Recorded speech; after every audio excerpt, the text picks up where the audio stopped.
NSCGS Biology Master Teacher, and I'm back with another session for NSCGS Mastermind series जिसमें हम camel को line by line पढ़ रहे हैं and all these efforts are just to provide you with an extra edge ताकि आप अपने NSCGS exam में एक्सेल कर सको. वेल ये हमारा प्रैक्टिस टेस्ट 2 है for the unit a tour of the cell. मैं इतना एम्फेसाइज क्यों कर रहा हूँ इस यूनिट पे, because this whole unit is your cell biology and अगर आप PYQ एनालिसिस देखोगे तो सेल बायो से बहुत सारे क्वेश्चंस आए हुए हैं. ओके सो शुरू करते हैं विदाउट एनी फर्दर डिले. हमारा क्वेश्चन नंबर 1 अगेन जो लेवल होगा वो हम इजी से शुरू करेंगे, then will move to moderate questions then to hard questions, right. तो इसी सीक्वेंस में बढ़ते हैं. Here comes the first question. A protein that ultimately functions in the plasma membrane of a cell is most likely to have been synthesized first in the plasma membrane, in the SER, in the RER, in the ribosomes of the mitochondria on free cytoplasmic rhizosome. ऐसा एक protein जो कि function करता है plasma membrane में, right. तो उसका synthesis कहाँ होगा? Tell me the right answer to this. कहाँ होगा? ठीक है, उस प्रोटीन का सिंथेसिस कहाँ होगा? Option 1 2 3 4 5. Pause the video right here and tell me the right answer. ठीक है, तो सॉल्व करते हैं. बेटा देखो, protein plasma membrane, first plasma membrane में एक प्रोटीन बन रहा है. तो प्रोटीन का मतलब क्या चाहिए? हमें राइबोसोम्स चाहिए, राइट. राइबोसोम्स चाहिए, ठीक है. और राइबोसोम्स हमें कहाँ मिलते हैं? या तो वो साइटोसोल में होंगे, राइट, या तो फिर वो ER से होंगे, मेम्ब्रेन बाउंड होंगे, या तो वो फ्री होंगे.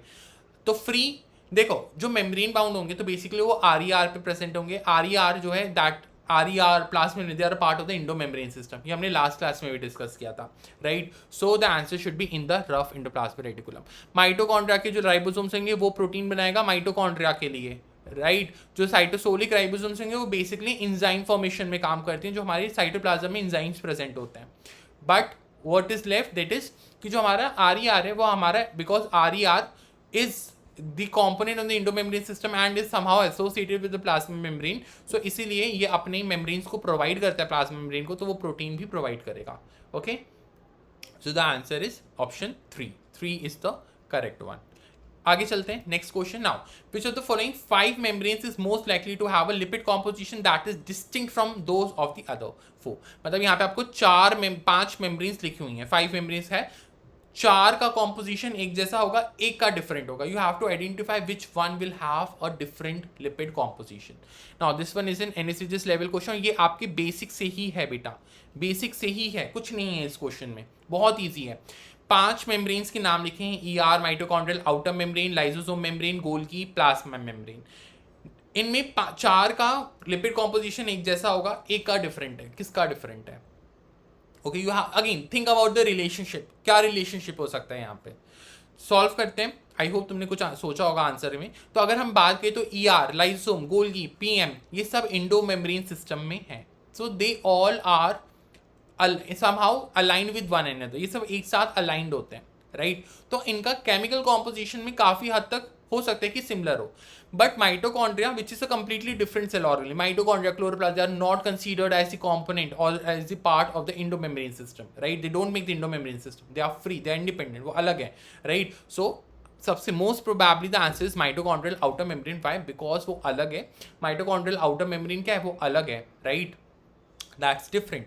वो that's not the part of the endomembrane system. बाकी जो हमारे पास पार्ट्स हैं वो सब इंडोमेम्ब्रेन सिस्टम के पार्ट हैं. तो वो एक जैसे ER से ही सब कुछ बन रहा है, राइट. ER ने अपना प्रोवाइड दिया, गोल्गी के पास गया, गोल्गी ने उसमें कुछ मॉडिफाई किया, देन उससे लाइसोसोम बन गया, PM पे कुछ चला गया, राइट. सो अल्टीमेटली जो लिपिड कॉम्पोजिशन है that is a phospholipid bilayer जो वेसाइकल के अराउंड थी, वही वेसाइकल्स आपके हर जगह घूम रहे हैं. So that's why the lipid composition can be similar. But mitochondria में ऐसा नहीं होगा because it is not the part of the same system. So it there must be some differences. Okay, तो 2 is the right answer. 2 is the right answer. आगे चलते हैं. Now chloroplast in mitochondria are thought to be of prokaryotic origin. One piece of evidence that supports this hypothesis is that these organelles contain prokaryotic like ribosomes. These ribosomes are probably more similar to ribosomes found. ठीक है, तो मतलब the question is simply saying कि chloroplast mitochondria के अंदर जो ribosomes पाए जाते हैं वो इनमें से किसके राइबोसोम के इक्वल होते हैं. तो हमें पता है कि क्लोरोप्लास्ट माइटोकॉन्ड्रिया में 70S टाइप के होते हैं, राइट. ER पे कैसे होंगे बेटा? 80S. बैक्टीरियल में 70S. साइटोप्लाज्म में 80S. Free in the cytoplasm eukaryote 80S. Free in the यहाँ पे ये दोनों तो 80S है, लेकिन बैक्टीरियल सेल 70S. तो 70 ऑप्शन 2, राइट। 2 पे टिक करेंगे, आगे बढ़ेंगे। इजी, आई होप सबको समझ में आ रहा है। इट्स वेरी इजी पीजी है एकदम, राइट। आगे चलता है। Which of the following statements about chloroplast in mitochondria is true? कौन सा स्टेटमेंट करेक्ट है? Chloroplast mitochondria have 3 sets of membrane, ठीक है। Chloroplast in mitochondria synthesize some of their own proteins. Mitochondria but not chloroplast contain a small amount of DNA. Chloroplast but not mitochondria completely independent of the cell of which they are a part. Chloroplast and mitochondria component of the endomembrane system, which is true. ठीक है, solve करें। सारे बच्चे video pause करो, सोचो कौन सा correct option है, then will move ahead. Solve करते हैं। पहली बात, are they part of endomembrane system? False. Chloroplast but not mitochondria are completely independent. बेटा क्लोरोप्लास्ट, हम इसको नॉट माइटोकॉन्ड्रिया का भी छोड़ते, chloroplast are completely independent of the cell. भाई अगर कोई चीज मेरा पार्ट है तो क्या वो मेरे से अलग हो जाएगी? क्या वो मेरा से इंडिपेंडेंट हो जाएगा? The answer is no, right. Not only chloroplast but mitochondria as well. Both mitochondria and chloroplast they are semi autonomous, they are semi independent. क्यों? Because they have circular DNA, तो वो थोड़ा सा खुद का प्रोटीन खुद बना सकता है, ठीक है, खुद का थोड़ा सा प्रोटीन खुद बना सकते हैं, बट अल्टीमेटली उससे साइटोप्लाज्म से भी बहुत सारी चीजें मिलती हैं, तो वो सेल से कंप्लीटली इंडिपेंडेंट नहीं हो सकते। They are considered to be semi autonomous, not completely autonomous. तो 4 is wrong. Both have some DNA, सब दोनों में circular double stranded circular DNA होता है, so this is also wrong. they can synthesize some of their own proteins, true. They cannot synthesize all of their protein. अगर यहाँ पे बेटा all लिखा होता तो गलत होता। some of their own proteins is true, all of their own proteins is wrong. They have 3 sets, नहीं, वहाँ पे 2 sets होते हैं, like the double membrane bound organelle है, right? So the correct answer is option 2. Okay, that's true. Rest of them are false. ठीक है, I'll just write true, false. Okay, आगे चलते हैं। Next, which type of cell is mostly likely to have the largest number of mitochondria? अब आपके पास कुछ type of cells दिए हुए हैं, which one will have the largest number of mitochondria? Non-dividing cells in the skin of your finger, inactive yeast cells that are stored for future use, muscle cells in the leg of a marathon runner, photosynthetic cells in the leaf of a tree, bacterial cells that are growing on sugar. देखो पहली बात, mitochondria क्या bacterial cell में होगा? नहीं होगा।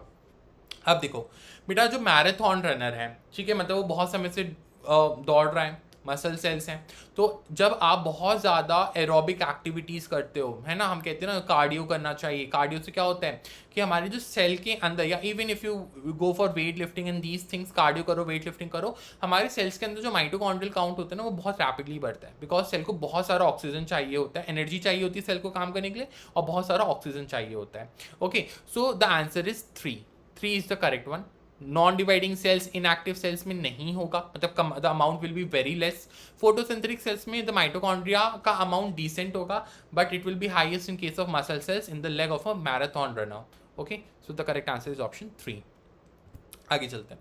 विच of the following is false? The folds of the inner mitochondrial membrane are called Crysta.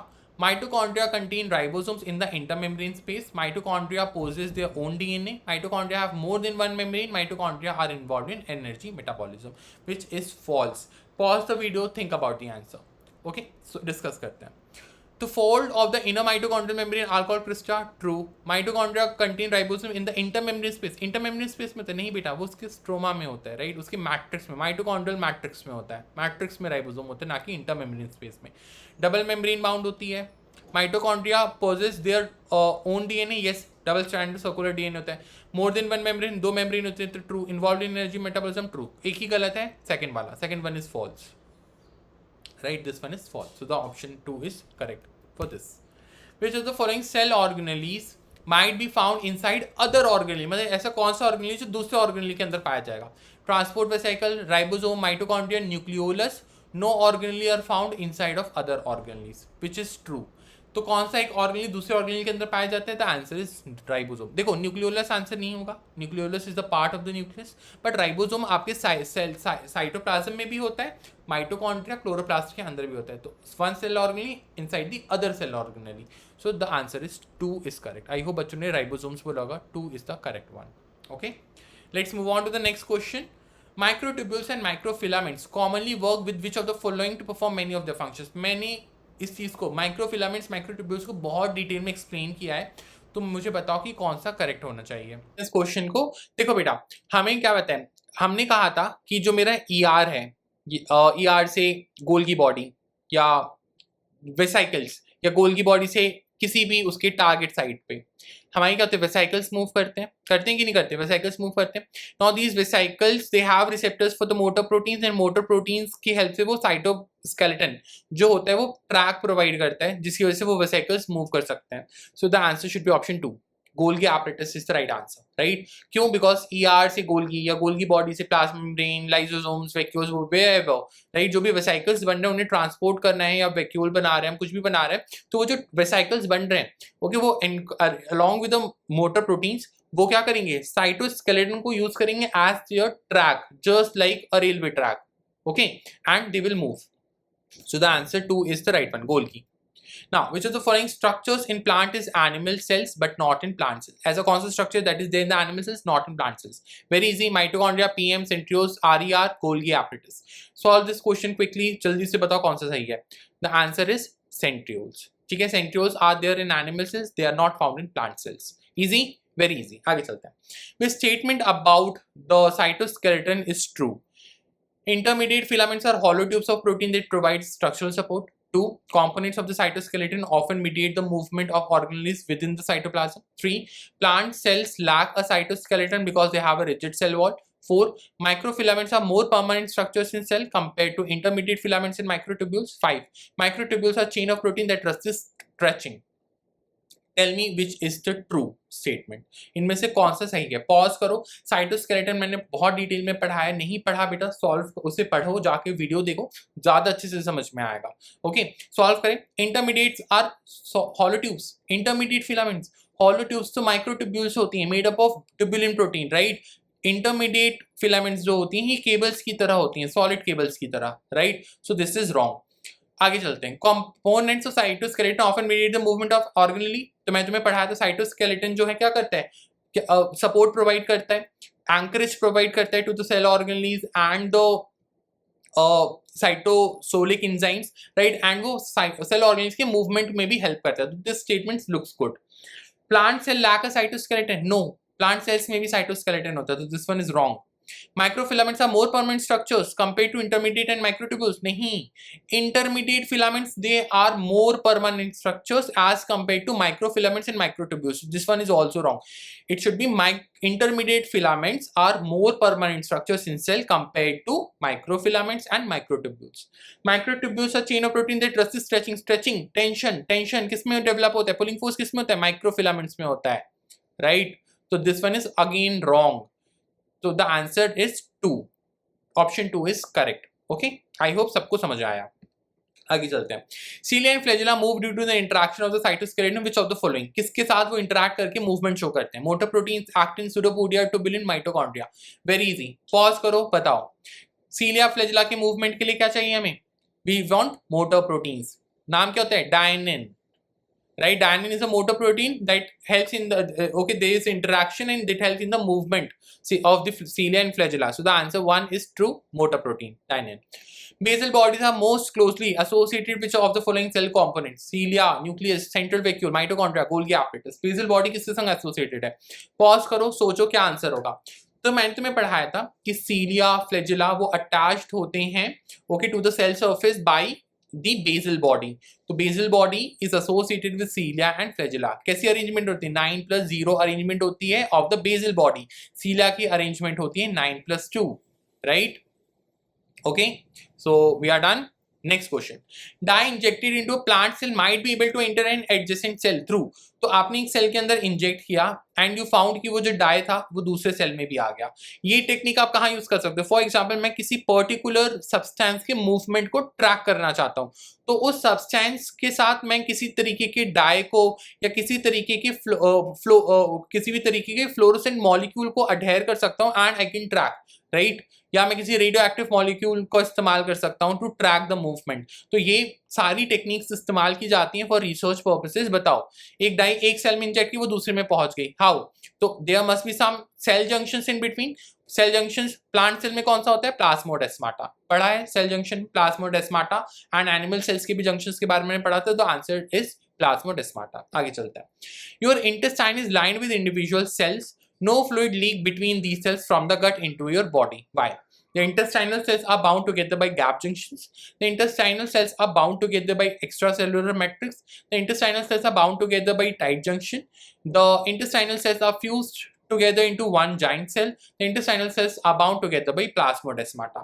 तो हम कह रहे हैं कि दो intestinal cells के बीच में there is no fluid leakage. Leakage नहीं होता. क्यों नहीं होता? Pause the video, solve here. Okay, so I hope सभी बच्चों ने सॉल्व किया। तो बेटा लीकेज कौन सा क्या है ऐसा जो लीकेज को अवॉइड कर सकते हैं? Junction, cell junction. ओके, हमने पढ़ा है एपिथेलियम में क्या होता है, सेल जंक्शंस होते हैं। सेल जंक्शन लीकेज अवॉइड करता है। कौन सा जंक्शन लीकेज अवॉइड करता है? Tight junction. Okay, tight junction is the right answer. Okay, it is the adhering junction, ये एडहेर करता है दोनों को। ओके, आगे चलते हैं। Which of the following statements correctly describe a common characteristic of a plant cell wall and an animal cell extracellular matrix? तो ऐसी कौन सा एक कॉमन कैरेक्टरिस्टिक है जो animal cell plant cell wall में भी है और ईसीएम में भी है, एनिमल सेल के ईसीएम में भी है? Both are permeable to water in small solutes. Both contain large amount of collagen. Both are composed primarily of carbohydrate. Both are permeable to water, small solute, and both contain large amount of collagen. Both are permeable to water in small solutes. Both contain large amount of collagen. Both are composed primarily of carbohydrates. You have to tell me the right one. Okay? Solve करो इसे, कौन सा सही है? I hope सब बच्चों ने इसको सॉल्व कर लिया। सॉल्व करते हैं।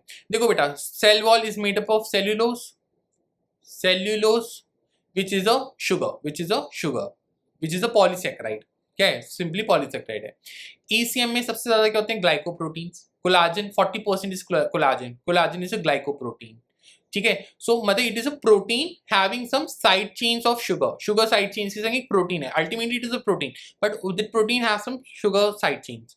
ठीक है, तो केमिकल नेचर तो अलग है, एक प्रोटीन एक शुगर है, कार्ब एक प्रोटीन है, राइट। सेकंड, क्या सेल वॉल में कोलाजन होता है? The answer is no, collagen नहीं होता सेल वॉल में, वो तो ईसीएम में होता है। तो शुरू करते हैं। पहली बात, compose primarily of carbs and collagen, गलत।